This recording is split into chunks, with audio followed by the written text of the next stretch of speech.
Halo guys, kembali lagi bersama saya Halid Ramadhani dari kelas 11A. Di video kali ini saya akan melakukan resensi cerpen. Resensi yang saya lakukan berasal dari buku antologi cerpen pilihan saya. Nah, buku ini berjudul Perempuan Bermulut Api. Buku ini disusun oleh 4 orang, yaitu Heri Mardianto, Tirto Suwando, Ahmad Abidan, dan Rijanto. Buku ini diterbitkan di Departemen Pendidikan Nasional Pusat Balai Bahasa Yogyakarta pada November 2009 atau cetakan pertama. Jumlah halaman dari buku ini yaitu sampai 557 halaman.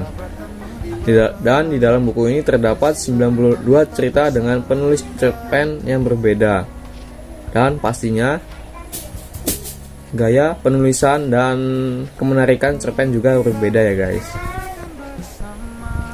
Oke, tanpa banyak basa-basi kita langsung ke videonya. Nah, kita masuk ke resensi cerpen yang pertama. Cerpen pertama yaitu berjudul Menunggang Gunung.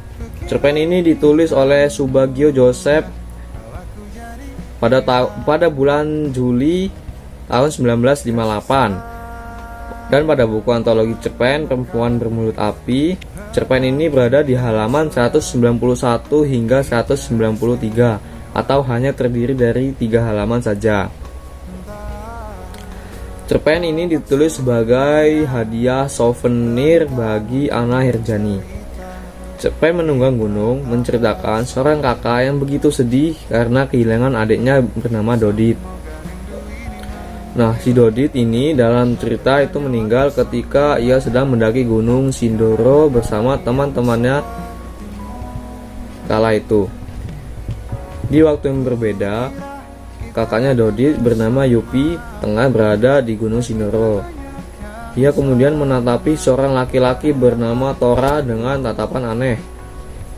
Mereka pun di sana berkenalan.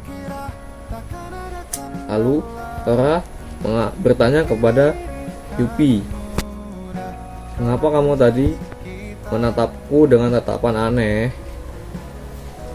Yupi menjawab, "Maaf, aku tadi hanya teringat adikku bernama Dodit. Ia hilang dan tak kunjung pulang ke rumah. Hanya tongkatnya saja yang bisa ditemukan di gunung ini." Yupi pun menceritakan kematian adiknya kala itu ke Tora.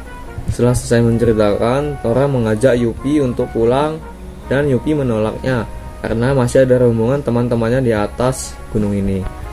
Tora pun akhirnya pergi dan kemudian Yupi mengalami sebuah kejadian aneh. Tiba-tiba Yupi ini dihampiri oleh seseorang gadis.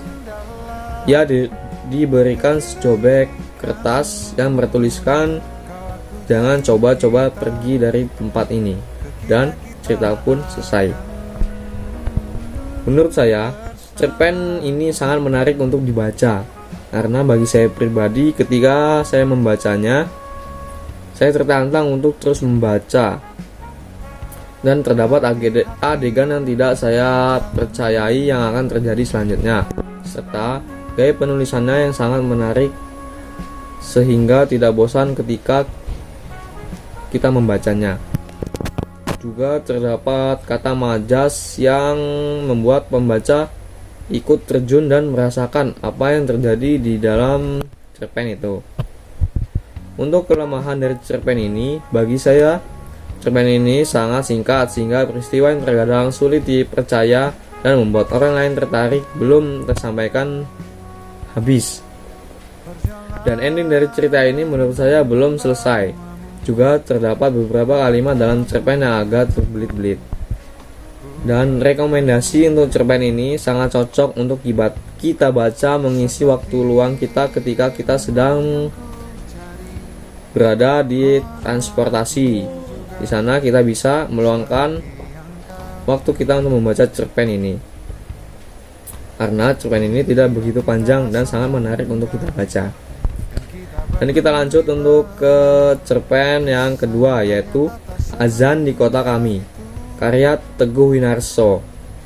Cerpen ini ditulis pada bulan November tahun 2003. Cerpen ini pada buku antologi Cerpen Perempuan Bermulut Api berada di halaman 449 hingga 452 yang terdiri dari 4 halaman saja.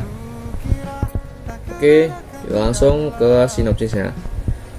Cerpen ini menceritakan di sebuah kota yang tidak kunjung terdengar lagi suara azan selama 4 bulan terakhir.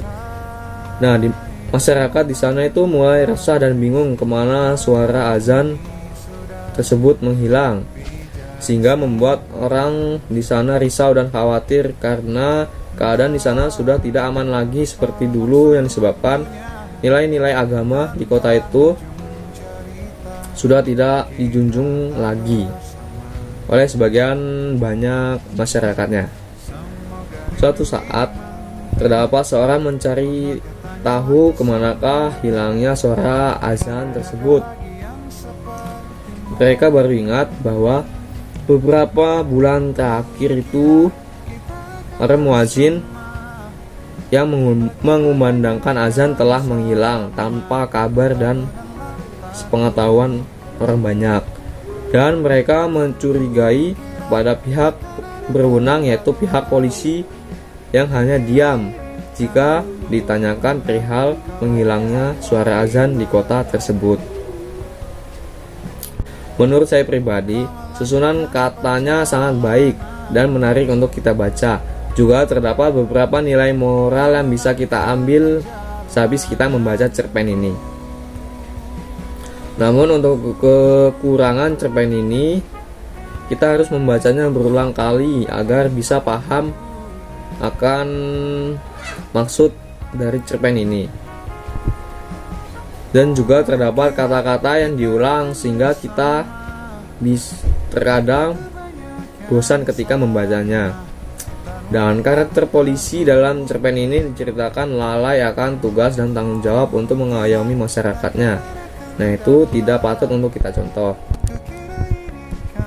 Dan rekomendasi untuk cerpen ini cocok untuk remaja yang senang atau tertarik dengan nilai-nilai agama, karena di cerpen ini terdapat banyak nilai-nilai agama yang bersangkutan dengan moral dan kehidupan yang kita jalani sehari-hari.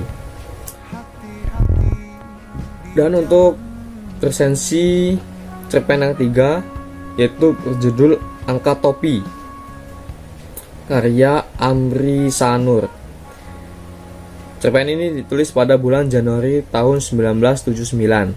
Pada buku antologi Cerpen Perempuan Bermulut Api, cerpen ini berada di halaman 260 hingga 264 atau sekitar 5 halaman. Oke, kita masuk ke sinopsisnya. Cerpen ini menceritakan sebuah keluarga di suatu perumahan.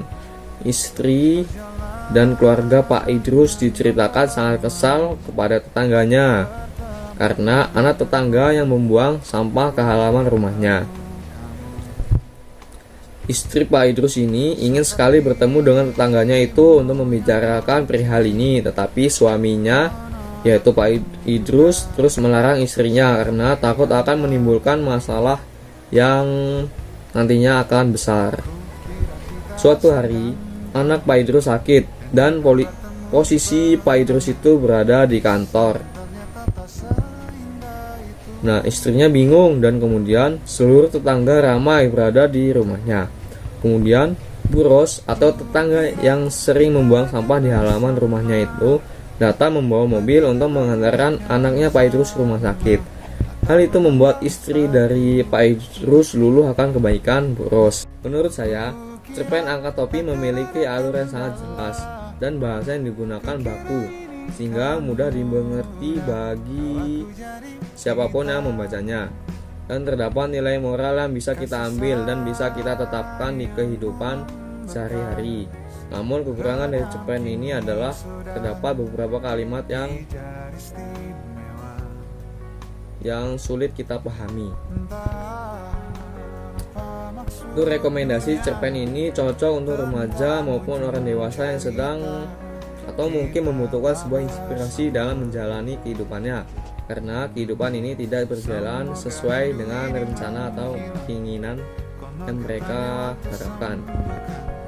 Nah, untuk rekomendasi keseluruhan dari ketiga cerpen tadi, menurut saya yang paling berkesan ketika saya membacanya yaitu cerpen dengan judul Menunggang Gunung, karena bagi saya ending dari cerita ini masih misterius dan masih terdapat kelanjutannya mungkin.